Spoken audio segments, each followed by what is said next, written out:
Quoi? Qu'est-ce que c'est que ces conneries encore? L'Ultra Instinct existerait réellement. Qu'est-ce que c'est que ce youtubeur du dimanche? Non mais sérieux, c'est n'importe quoi, hein. Ah là là. Eh ben non, c'est peut-être toi le con. Remets-toi en question, mon gars. Peut-être que tu as une manque de connaissances, un peu comme tous ceux qui crachent sur ce putain de chapitre 39 de DBS, où les gens chient sur Toyotaro par manque d'informations. Donc cette histoire d'Ultra Instinct, on va la remettre plus tard, et sincèrement j'invite même surtout les plus jeunes d'entre vous à aller voir de quoi ça parle réellement, car on sait jamais, ça peut peut-être même vous faire découvrir des futures vocations, hein, voilà.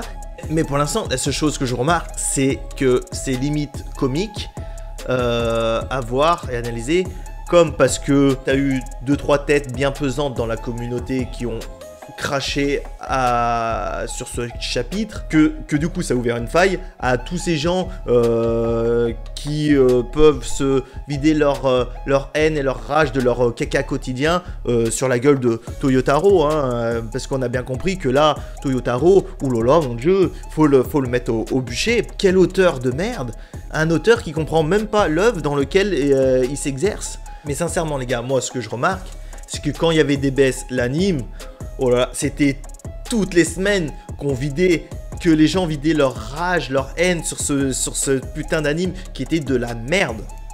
Maintenant que c'est terminé, bah il fallait bien trouver autre chose. Et puis à la moindre occasion, au bûcher Toyotaro, au bûcher, putain, et puis ça nous fait du bien, waouh, putain, on se sent mieux après. Mais alors que la vérité, tu veux que je te la dise? C'est ouais, c'est vrai, ouais, c'est vrai.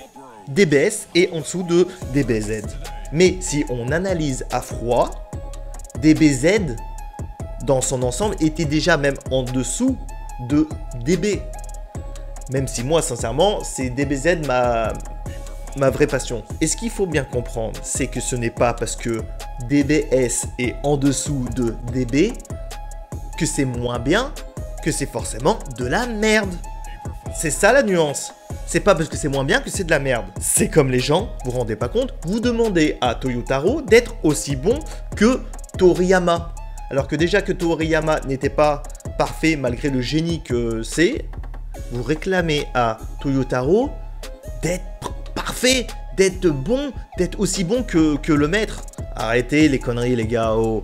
À un moment donné, arrêtez. Surtout que Toyotaro, il travaille dans des conditions, sincèrement, mais pas dans les meilleures conditions. Le gars, vous vous rendez compte qu'il a une échéance et c'est le film. Vous avez calculé que les conditions dans lesquelles il bosse, c'est-à-dire que, allez, sincèrement, il lui reste quoi? 3 ou 4 chapitres pour terminer l'arc du tournoi du pouvoir. Vous vous rendez compte alors qu'en plus, tous les personnages, il lui reste encore à traiter? Mais vous avez vu ces conditions? Et vous réclamez l'impossible. Donc ouais, franchement, sincèrement, ça me saoule. Surtout quand je lis toutes ces merdes là sur internet. Du coup, alors que j'avais dit que j'avais de gros spoils sur le film DBS, je ne les ai pas sortis. Car de toute façon, comme j'avais dit, si jamais un grand youtubeur les sortait avant moi, et ben voilà, tant mieux, ça sera mieux fait que moi. Et comme d'habitude, Saikyo Devin a sorti quasiment à quelque chose près tout ce que je voulais dire. Il les a trouvés parce qu'on est bien d'accord et j'ai confiance en vous que si on aime DBS, on est obligé d'être abonné à Saikyo Devin qui vraiment, quand il y a une news au Japon, il te la chie dans la foulée, quoi. Tu vois ce que je veux dire? Donc voilà, vu que tu es quelqu'un de cohérent et tout, je sais que tu es abonné à sa chaîne, donc voilà. Donc c'est pour ça que j'ai préféré me vider l'esprit en faisant une vidéo de foot et que là je préfère parler de ce sujet qui est quand même plus important car là sincèrement c'est trop de l'abus. Mais là j'ai deux choses. De un, ce qu'il faut déjà bien comprendre, c'est que les mécontents font toujours plus de bruit que les contents. Et donc contrairement à ce que l'on peut croire, ce chapitre a été aussi dans l'ensemble beaucoup apprécié.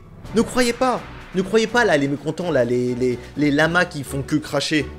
Ne croyez pas, il y a beaucoup de gens qui ont aimé ce chapitre, qui l'ont apprécié, sauf que la plupart d'entre eux, ils osent même pas le dire, parce que après ils vont devoir se justifier devant une foule de haters complètement déchaînés.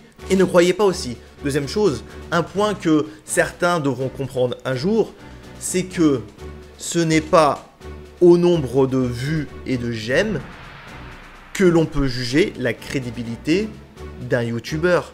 Là, bien sûr, je ne parle pas forcément de moi, même si sincèrement, je pourrais me la péter sur 2-3 choses que j'avais dit bien avant, bref. Et on s'en fout. Mais en tout cas, ce n'est pas au nombre de vues que tu peux juger si lui, il a raison ou si lui, il a tort. Toi qui es derrière ton écran, tu n'as pas de chaîne YouTube, et donc tu fais donc 0 vues, mais tu as parfois raison, alors que le gars là qui a 10 millions d'abonnés, des fois il dit des conneries, alors que toi t'avais raison. Et là sincèrement sur ce chapitre, les meilleures reviews que j'ai vues, et là tu peux demander à n'importe qui a un peu de jugeote, il te dira que j'ai raison, ce n'est pas les meilleurs youtubeurs qui les ont sortis, c'est plein de youtubeurs que je dirais, bah par rapport à eux, petits quoi. Et notamment, je t'invite à voir celle de Achat, qui n'est pas un spécialiste de DB, mais franchement, sa review, elle est 100 fois plus cohérente, posée, réfléchie que la plupart de nos youtubeurs préférés. Mais là de toute façon, je le dis, ma prochaine vidéo, ça sera une analyse de ces fameux reviews. Et ouais, je vais faire du sale. Bah ouais, je vais faire du sale parce qu'à un moment donné, stop. À un moment donné, stop. Faut arrêter les conneries, faut arrêter d'induire les gens à l'erreur. Donc quand ils font les choses bien, je le dis, j'aime, mais quand ils font les choses pas bien, bah je le dis aussi. Voilà, c'est aussi simple que ça. Bref, parlons du sujet de départ, à savoir l'ultra instinct.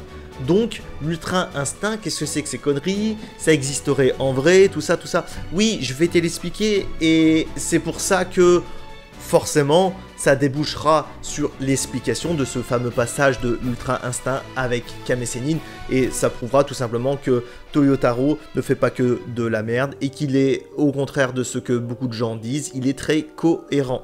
Donc, et ça je pense bien que je vais pas te l'apprendre, les arts martiaux s'inspirent de vraiment de choses de la vie. Les techniques, l'on peut même parfois trouver ça hilarante, s'inspirent de vraiment de choses de la vie. Et forcément, les auteurs de shonen, ce qui est logique, s'inspirent de ces mêmes arts martiaux. Et donc la plupart des techniques que tu peux voir dans un manga sont inspirées de vraies techniques existantes. Ça je pense que quand même tu le sais un minimum quoi. Tiens là d'ailleurs à côté de Toriyama on reconnaît Jackie Chan, un de mes préférés entre parenthèses. Mais voilà, tous les shonen c'est la même chose. Tiens là je vais ressortir mon manga préféré, Saint Seiya, où l'auteur Kurumada est un grand fan de boxe anglaise. Même si là au passage c'est pas des gants de boxe anglaise, mais bon. Mais voilà, il s'est souvent inspiré de ce sport pour son manga, mais aussi de plein de techniques de samouraï existantes. Tiens là par exemple on voit le fameux entraînement de Marine avec Seiya et le fameux sabre dans son fourreau, ça sort pas du n'importe quoi, ça existe pour de vrai ça. Mais prenons un autre manga, tiens, notre ami Kenshiro, là, le fameux Kenshiro, je pense que ça paraît évident, et tu vas le penser avant même que je le dise, que là, le gars, c'est vachement inspiré de notre ami Bruce Lee. Tiens, tenez, une petite comparaison, c'est clair, c'est net, hein, sincèrement. Un Bruce Lee qui aura vraiment révolutionné le monde des arts martiaux et des sports de combat en général, au passage. Mais donc, revenons à nos moutons.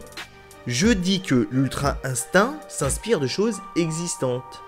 Eh bien oui, forcément ça ne s'appelle pas l'Ultra Instinct qui est un terme purement Dragon Ballien qui sort du cerveau même de Toriyama, mais j'aime bien cette appellation qui en fait symbolise un peu le but ultime de tout guerrier qui se met aux arts martiaux. Le combattant ultime serait celui qui est guidé par son instinct. Un instinct qui s'affûte avec l'expérience. Mais moi perso, pour être le plus crédible possible, je vais parler vraiment de ce que je maîtrise le mieux. Et je vais parler par exemple de la boxe anglaise, qui est vraiment ma passion. Mais là encore, même si ça ne s'appelle pas Ultra Instinct forcément, mais dans ce sport, c'est exactement la même chose. Le boxeur qui développe son instinct sur le ring a vraiment un avantage incommensurable par rapport à l'autre, et souvent même ça en fait les meilleurs boxeurs de l'histoire. Donc allons-y, c'est sympa, un peu d'histoire. Exemple,